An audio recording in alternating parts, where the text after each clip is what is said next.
obviously, the semi-automatic assault weapon. Combined into potash. 32, we're declaring an emergency here. Swirling out here around the high rises at 66. The world's oldest reigning monarch. Baker, who has had breakdown several times. Cannibalism to an end. Earthquake destroyed 2/3 of the city of Le Mans.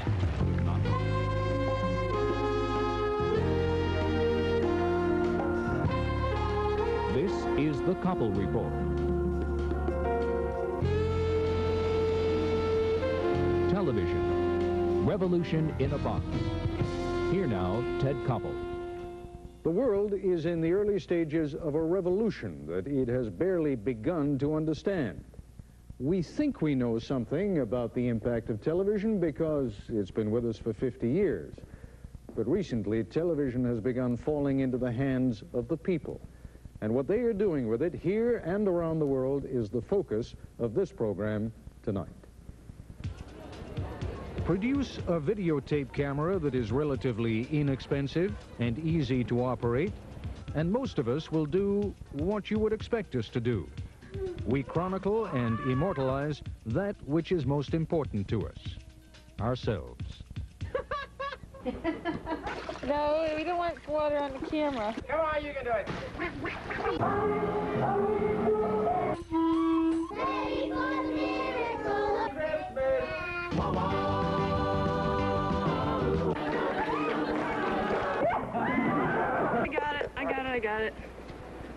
I got it. Hi, everybody. This is Madison, Wisconsin, where we Whoa, spent a little look at vacation this. time. This is the state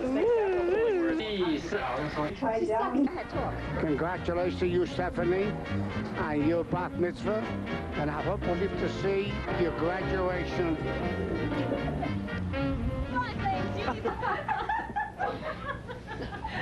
And it's all because your mama don't dare send you down the Dodger Road.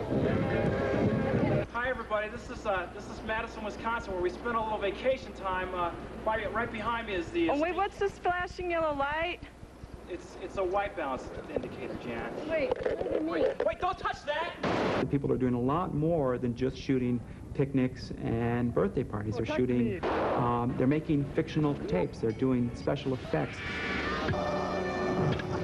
We got incredible underwater footage, travel footage, really things that were far more creative and original than we ever expected.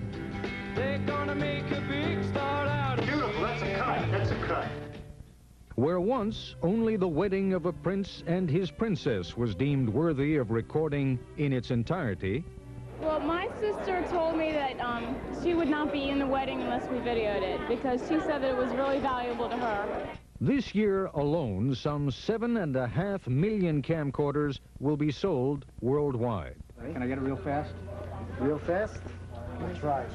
The newest model, weighing only 2 pounds, fits into the smallest places. Houston, we have a TV picture. When space is scarce, the ultimate high shot. Okay, we agree. Camcorders are so inexpensive to operate, and that means that not only are there more camcorders out there, but people shoot with them for longer times.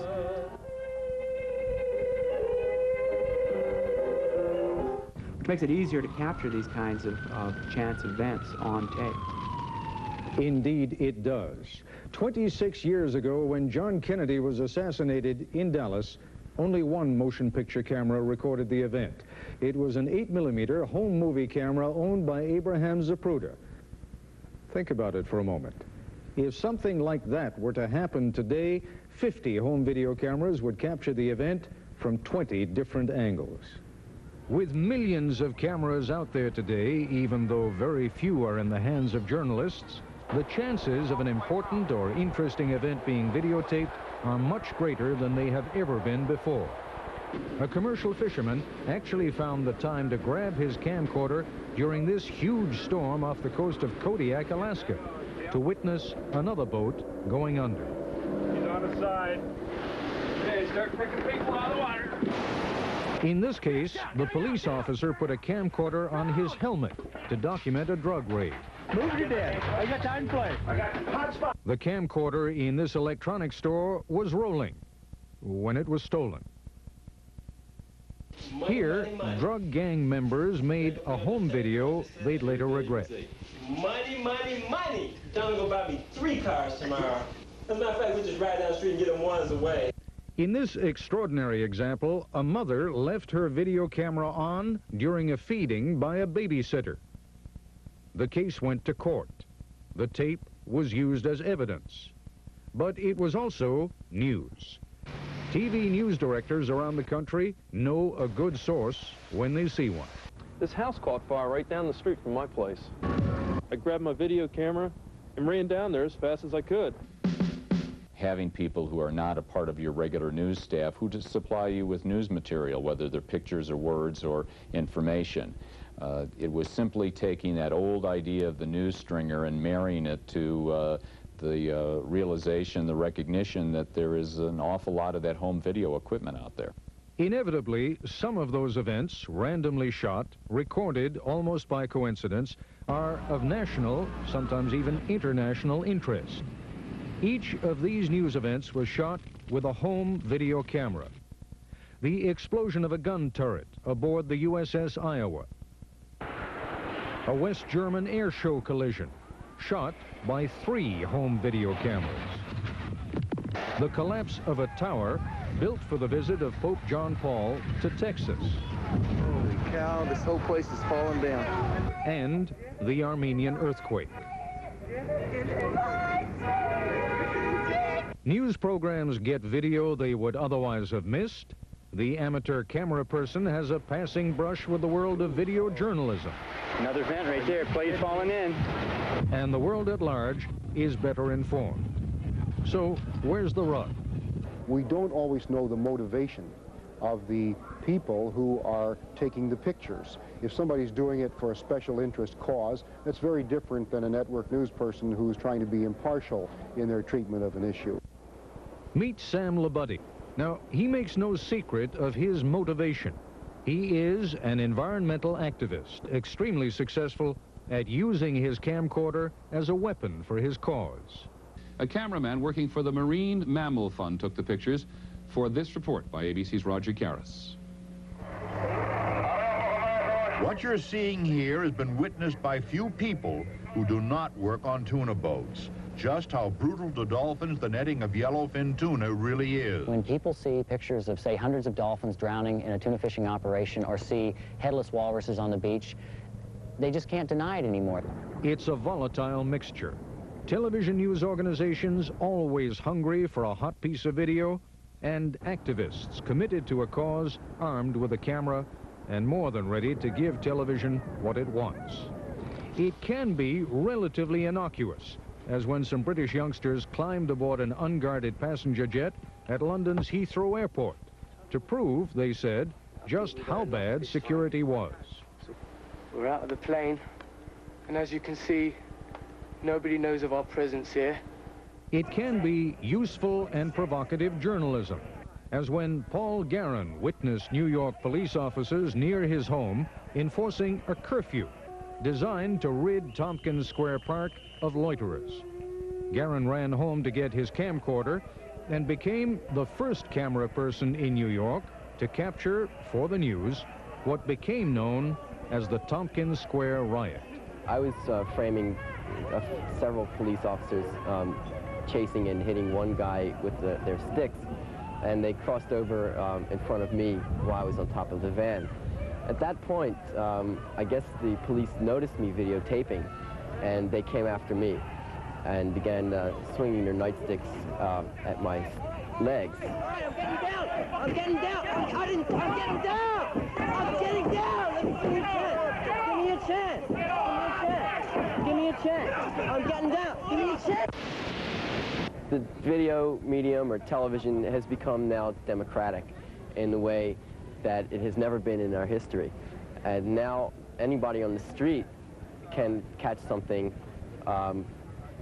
just at a whim or by chance. And I think that that's a great asset to the news networks. Not always. This footage, described on the air as a fire at the Chernobyl nuclear reactor, was obtained from an amateur cameraman. He was arrested after it was learned that these were actually pictures of an Italian cement factory. there is a danger that because of the speed and demand and the competitiveness, that some of those things can slip through the cracks if we rush things on the air without checking them out because of competitive pressures or because we have too much information to deal with. We're going to have credibility problems. Sometimes the people with the camera go beyond simple deception. Hi, Connie and Scott. As you can see, I'm healthy and well, so don't Sometimes worry about me. the camera is merely a tool in the stage managing of a political crime. Charles Glass, a journalist held hostage for 2 months, remembers the day his captors videotaped him. They had a rollaway bed folded up, and on top of it, a small Betacam video camera. And they then they ordered me to read the statement. Many people don't know the journalist, but few who know the truth. I used to press this cover for my main job at the CIA. I never liked the idea of showing tapes of hostages made by their captors under circumstances that we couldn't know about. It was only after I'd been through it myself that I was firmly convinced, and that I argued very strongly that this should not happen. So what do we do about pictures like this? We'll look at the next dimension of television, revolution in a box, when we return. The Koppel Report, brought to you by AT&T. In long-distance services, information and network systems, telephones and computers, AT&T is the right choice.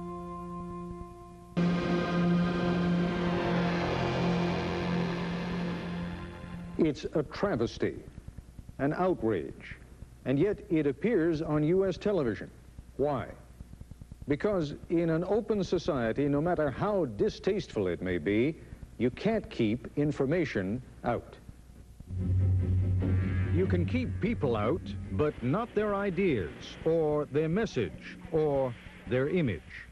Last spring, Daniel Ortega, the president of Nicaragua, was denied a visa to come and speak in the United States. Friends of the Sandinista government in this country took matters into their own hands. At a bar in Boston, at a union hall in San Francisco, at a church in Concord, New Hampshire, and at 32 other sites around the country, they prepared for a broadcast from Managua. For $3,500, they rented a studio, a crew, and a ground station in Managua. For $3,700, they rented a satellite for 45 minutes. I want to congratulate the people of Nicaragua for the 10th anniversary of the revolution. On a conference call hookup, members of the audience could talk to Ortega. Que viva Nicaragua libre! Que viva! A lo largo de estos 10 años ha corrido mucha sangre en Nicaragua. A lot of blood has been shed over the last 10 years here in Nicaragua. The audiences were not huge, but Ortega got to speak in the United States. Killing people is hardly the way to achieve democracy. Without a visa. Indeed, the entire world has been infected by the virus of television. It trickles across national boundaries. It leaps from one continent to another. There is no longer any country so remote or isolated that its people, at one time or another, are not touched by a television image from the other side of the world. Where once political documents were smuggled across borders and passed secretly from hand to hand, now underground production teams from Africa to Eastern Europe are unleashing revolution in a box. In communist Hungary, they call it Black Box, a homemade video showing, among other things, scenes of banned demonstrations.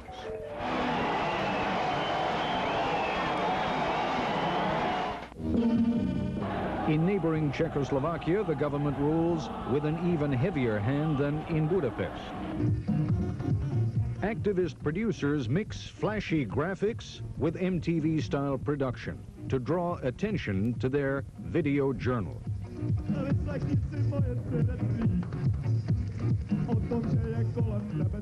And with at least 250,000 videotape recorders in Czechoslovakia, that's where Video Journal finds its audience.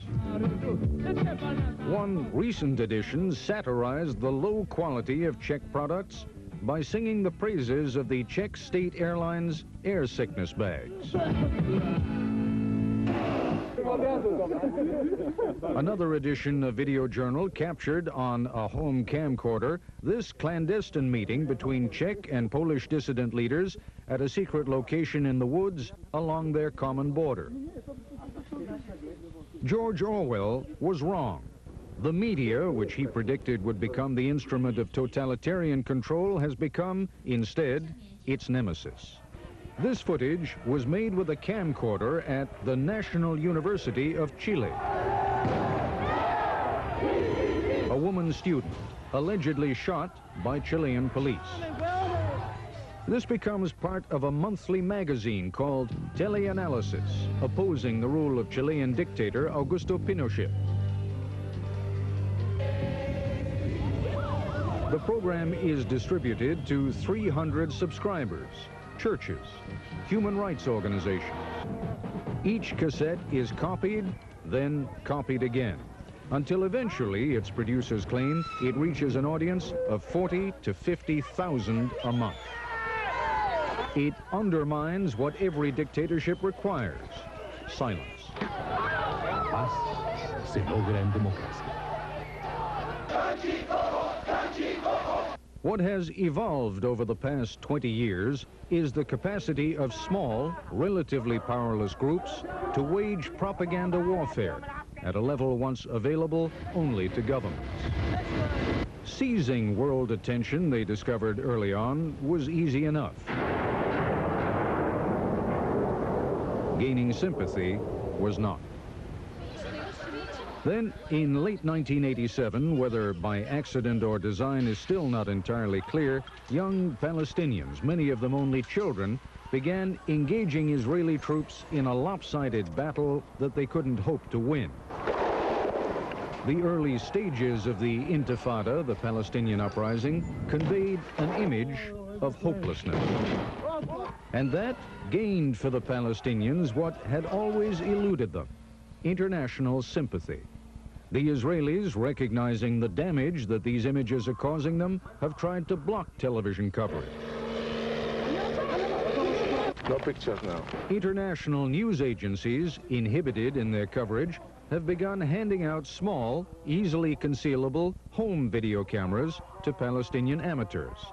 Qasem Ali received less than an hour's training before his first shoot. The next day was confrontation in all of Gaza Strip, and the authority closed the area for all the TV crews. The Israelis put much of the occupied territories off limits to the media, but it was not a total blackout. This morning in the Gaza Strip, Ali's footage, distributed by WTN, Worldwide Television News, was used on ABC, CBS, and CNN. Issa Frage works for a local Palestinian news agency. He knows what the Western media wants. They want video of violence. But Issa is also shooting for Palestinian pride and history. At the Jalazun refugee camp one recent afternoon, Issa was showing a video he has produced, highlights of the Intifada. As the audience watched the images of Israeli-Palestinian tension, word seeped in of Israeli soldiers entering the camp. Young Palestinians slipped out to pelt the soldiers with stones. The video on the screen was momentarily forgotten, displaced by reality.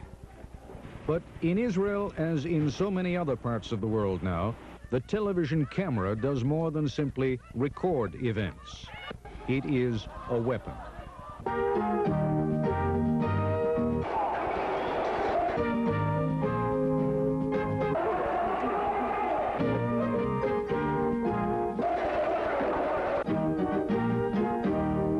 Nowhere has television won a more significant victory against greater odds than in Poland.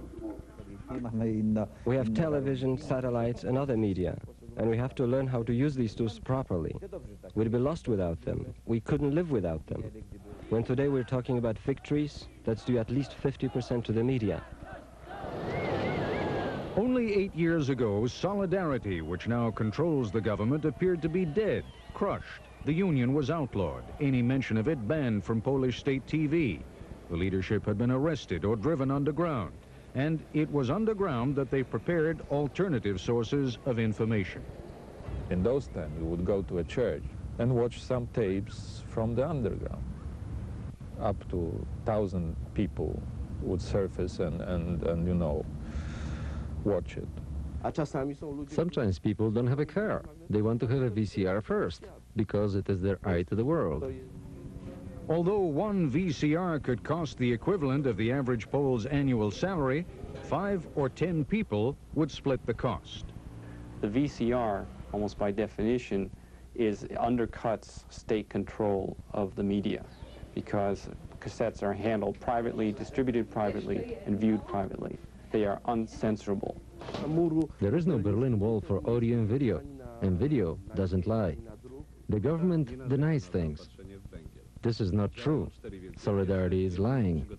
But the picture really means something, like police rolling over a boy with a truck, and that you cannot falsify. 38 million Poles, 3 million video cassette recorders. Truly, revolution in a box. A $5 worth cassette have done more than the whole army did. It was stronger than that. Exiled Poles had begun a production house in Paris. They smuggled tapes of martial law repression out of Poland to Western news agencies and tapes about what was happening in the West back in again. We did a great program about Wałęsa's first trip abroad to Paris. Polish TV was showing the visit didn't amount to anything. Our program showed that Wałęsa was received as a great statesman. The tapes were copied again and again at underground production facilities like this one, in an annex to a church in Gdansk. By last September, the Paris group was ready to leap a new technological hurdle. Poles have now bought at least 10,000 private satellite dishes, bringing Western news and entertainment directly into their homes. We thought that censorship in Poland would last. And we're thinking of forming a rival television that we're going to send from Paris via satellite to Poland. And we did 3 of those programs. But things have changed in Poland. Now, Solidarity controls Poland's new government. It has compromised with the communists by letting them retain control of important posts like defense and interior, but state radio and television is about to pass into Solidarity's hands. That, their spokesman told us, is 100% certain. When we come back, a television revolution of another kind, Soviet style.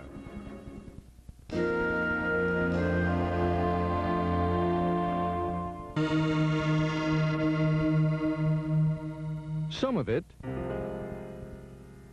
of it is as plain, well, as plain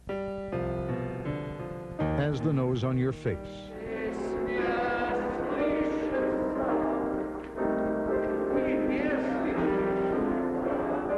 You did not know they were Russians, and they suddenly dropped down in your midst. You could see them in an American sitcom doing fine.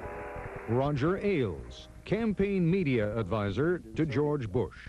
We somehow think he's this nice, friendly uncle who wants to make friends with us, and by the time you get done watching the newscast, you can't understand why America is being so standoffish. This is Washington. This was a very dangerous moment when Gorbachev jumped out of the car he was not supposed to jump out of, but insofar as building Gorbachev's image in the United States, this did more than any speech. The Soviets have learned about television and image building, much of it from us. When we used to have President Reagan addressing Soviets on whatever occasions, we would see this grandfatherly gentleman sitting at a table that was very simple, with a picture of his family somewhere in the background, all very soft, unofficial, almost homey. On the other hand, Gorbachev initially would be sitting very officially at an ornate imperial-style table in the Kremlin and looking so official that no matter what he said, it didn't come through as, you know, here I am talking to you folks. And I've seen that change. That and a lot of other things.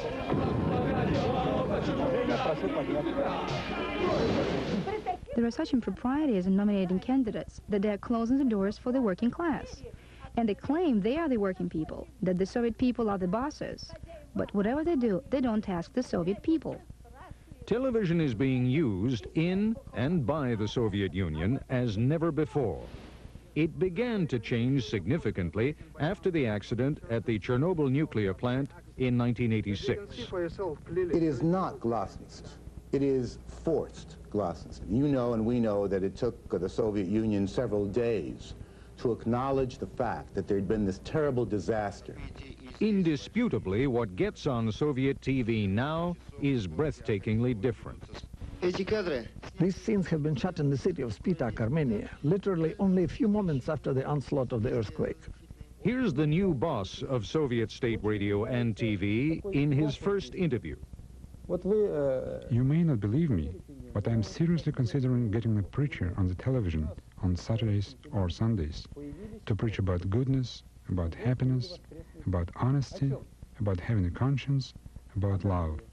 People need that kind of preaching. They're getting a variation already. Every morning at 7:15, Alan Chumak radiates his healing energy to hundreds of thousands of believers who watch him on the Soviet equivalent of Good Morning America.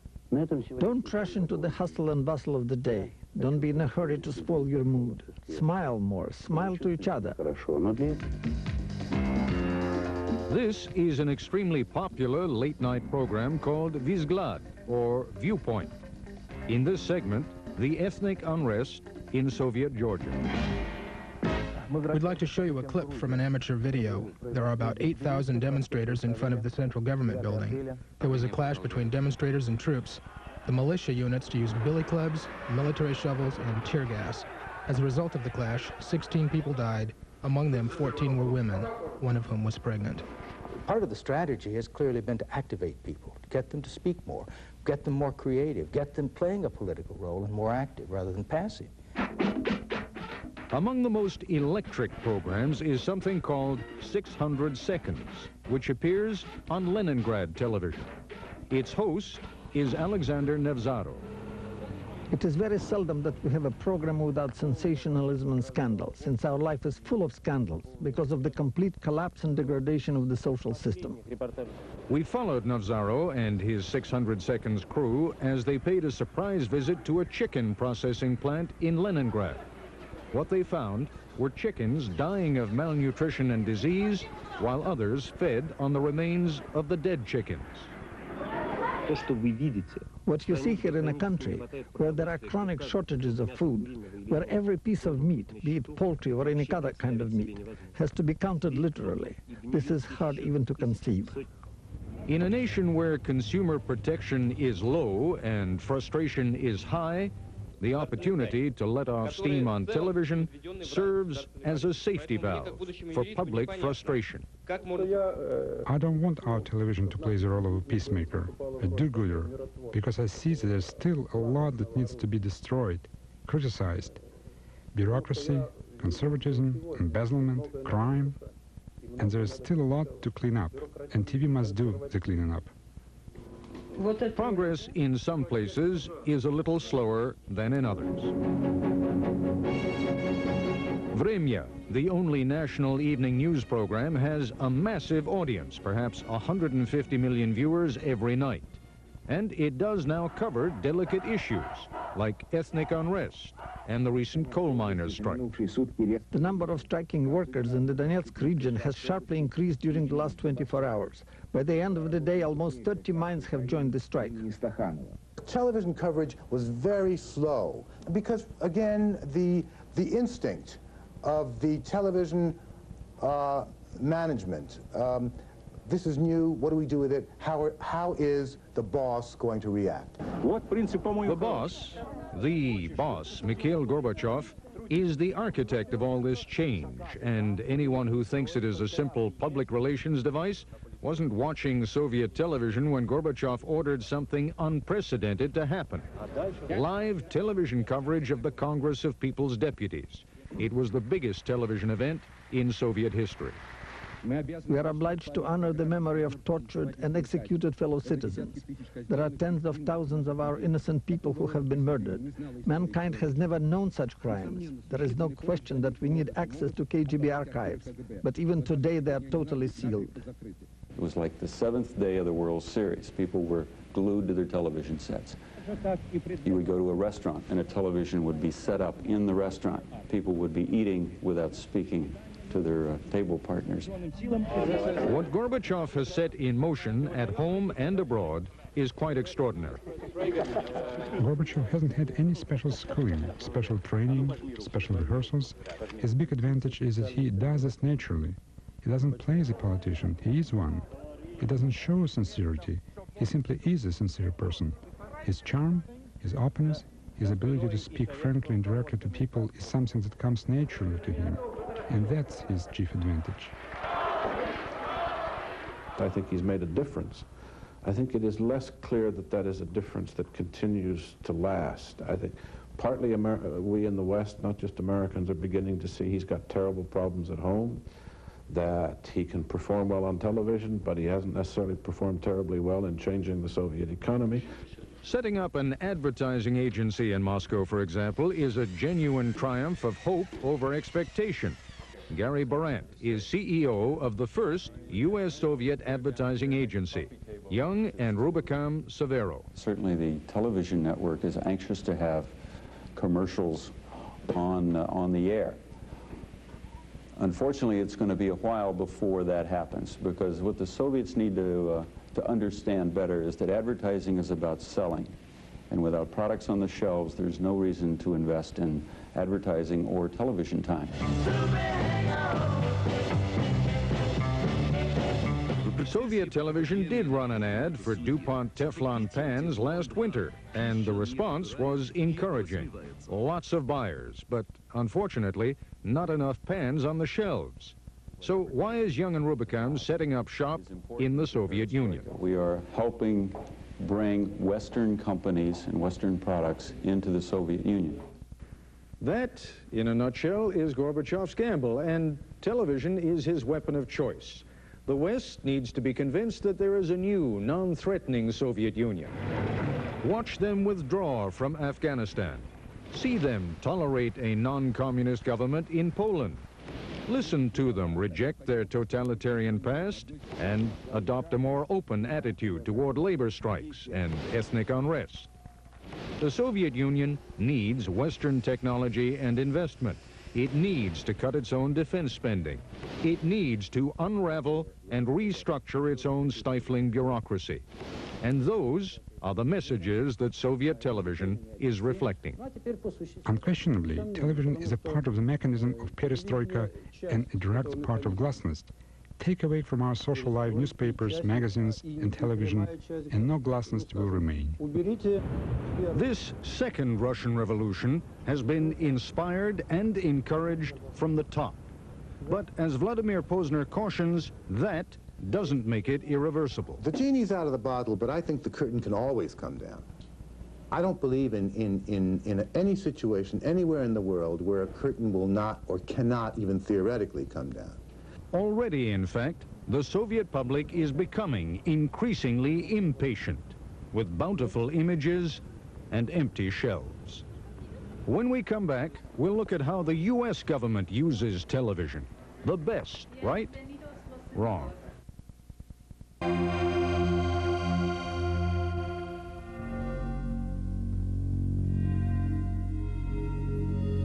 It has happened, as the late Marshall McLuhan, the Canadian expert on communications theory, predicted. The next war, he said, will be fought with images.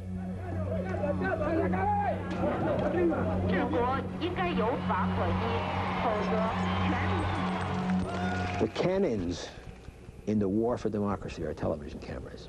But whose television cameras? We are today what radio once was in the form of the BBC World Service and VOA and its counterparts.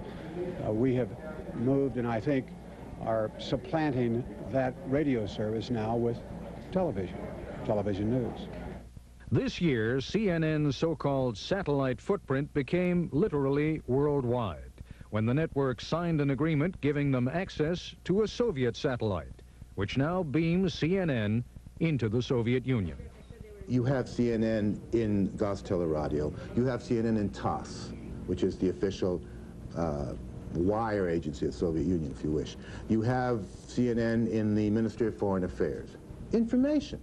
That's all it was. You probably have it in the KGB. The whole American television medium so overwhelms the rest of the world that in many respects, you're doing it for us, if I can make the point. It is American television that is telling a lot of the rest of the world what we're like. This living room, indeed this entire home, is an illusion, occupied for only a few hours a year by a fictional family. And yet, that family, the Huxtables, and their home, this set for a television program, are known and beloved around the world. Bill Cosby, el espectáculo de Bill Cosby. If the U.S. government had tried to create a program for foreign consumption designed to prove how completely blacks have been assimilated into the American dream, it could hardly have outdone The Cosby Show. I know. What? I could wear my dress to the party. No, ma'am, you're not pulling that one on me again. Je sais. Quoi? Et je pourrais mettre ma robe pour la fête. Ah non, tu ne me la feras pas une deuxième fois, celle-là. Ya sé. ¿Qué? Podré usar mi vestido en la fiesta. No, mi amor, no volverás a meterme en ese embrollo. Una producción Lorimer. The most popular program in the world, though, is the one suggesting that nothing succeeds like excess. ねえ JR、今夜はどこのバイトと一緒に寝るの？それがどうした？どこの誰だろうと、今俺の目の前にいるバイトよりはマシだ。If you ever wondered where foreigners accumulate some of the strange ideas that they have about America, wonder no more. We would like to begin talking to you now about the third season of Little House on the Prairie. Right. It is here at the MIP convention in Cannes, France, that the world comes to buy and sell television programs. And for good or ill, the most popular, the most successful programs in the world are ours. Barbara DeLisa, come on down! Or based on ours.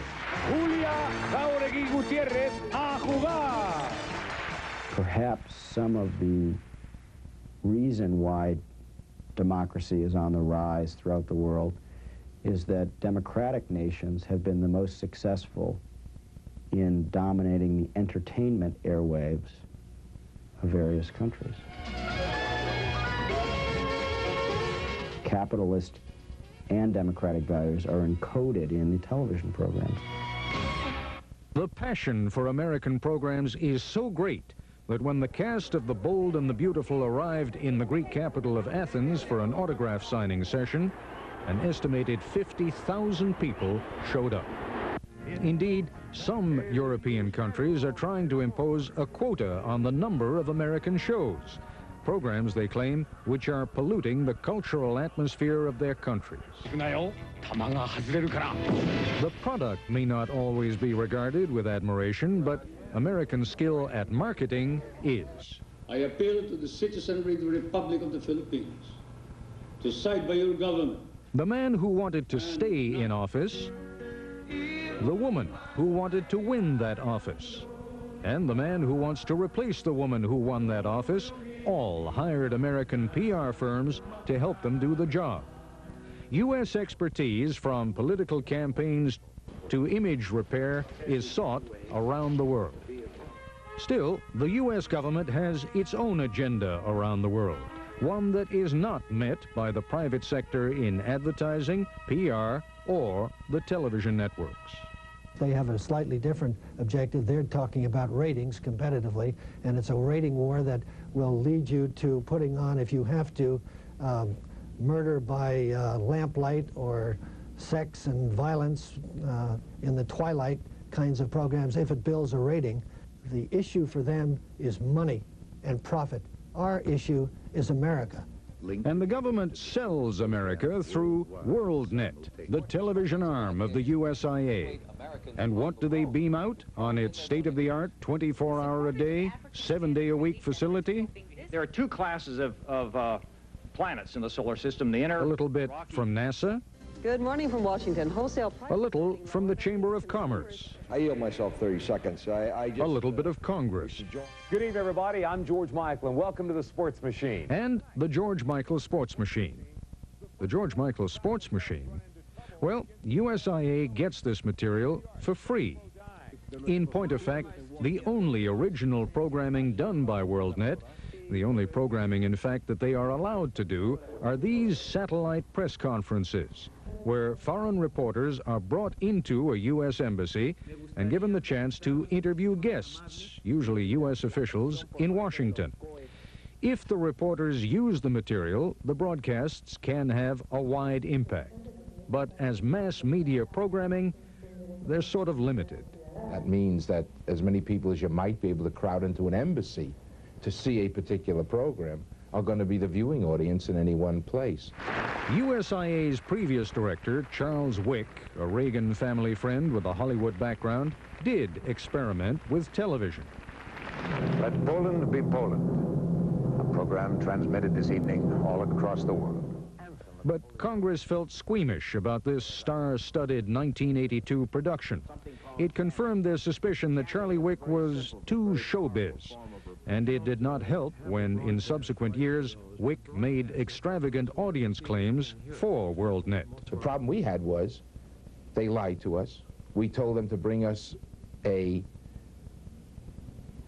believable, if you want to use the term, statistical survey showing that they had 20 million audience. Well, all they could come up with is 200,000. So last year we cut the funding for what we call passive programming. Simply put, a lot of people, like Bernard Kalb, former network correspondent, former spokesman for the State Department, a lot of people feel the United States shouldn't be in the propaganda business at all. The world is not getting online in search of visas to the great masters of propaganda, the Soviet Union. If the United States is indeed inept, and incompetent in the field of propaganda, so be it. Actually, the USIA runs an extremely successful propaganda operation.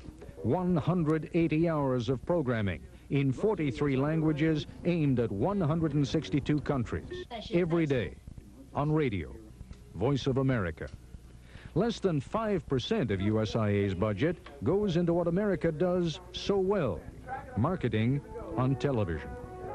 It is not something we are experienced at, and it is going to take some time to develop it. And that's not an excuse, it's a statement. Isn't there something bizarre about this conversation? I mean, you know, the nation that is best at PR has not yet found the ways, I shouldn't say the nation, it has not yet become an integral part of the foreign policy establishment, if I can put it that way. I'm not denying the fact. I wish I could. Give us the tools, Congress. Stop jamming our signal, and we'll show you what dedicated people will do. I don't have the formula, and I take the oath, and I will stand ready to be pilloried if that's what it takes. But we will find ways of making U.S. television more effective, or my name is not Bruce Gelb. But Mr. Gelb also believes something that others have long ago disproved. He believes that in most countries, television has to be cleared by a gatekeeper. The gatekeeper is somebody usually connected with the government who will make a decision as to whether or not the product that you provide him with through your satellite is going to go in part or in total on his network. If he wants it on, it will be on. If he doesn't, it's not. What the director of the U.S. Information Agency should know is what underground activists in Chile and Hungary prove every day. What television producers from Solidarity to the African National Congress have known for years. And what Daniel Ortega proved here only a few months ago. Television requires neither a visa nor an invitation.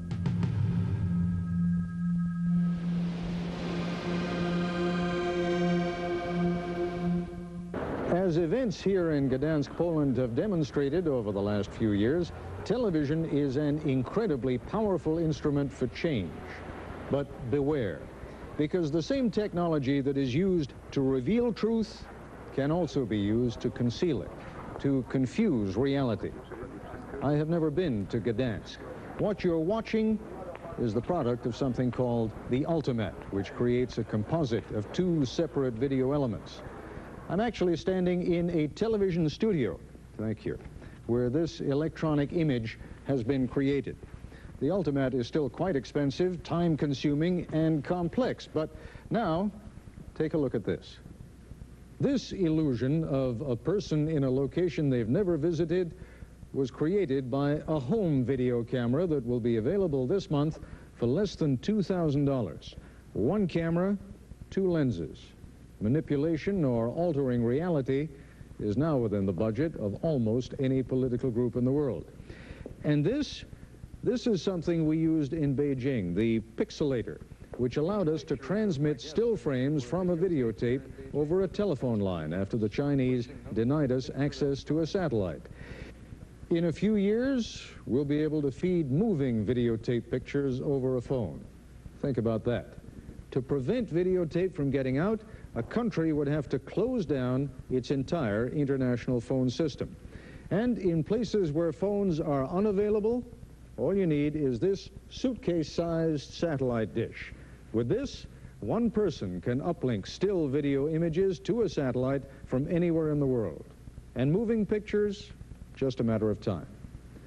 Television used to be the exclusive province of government and enormously wealthy corporations.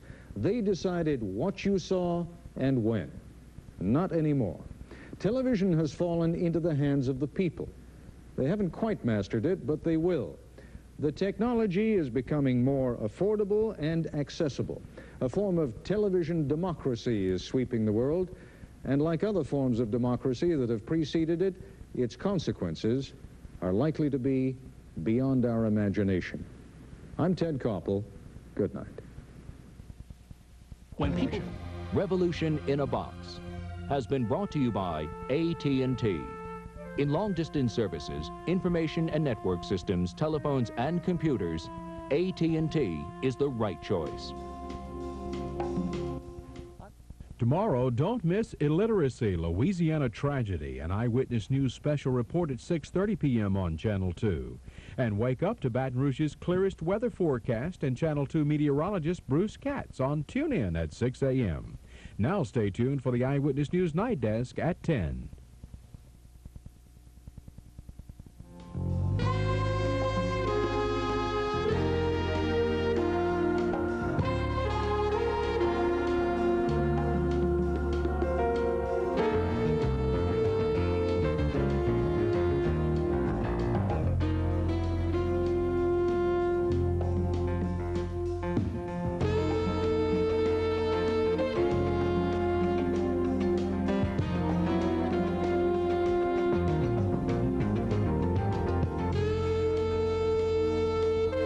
Koppel Report, Television, Revolution in a Box, is a presentation of Koppel Communications Incorporated in cooperation with ABC News.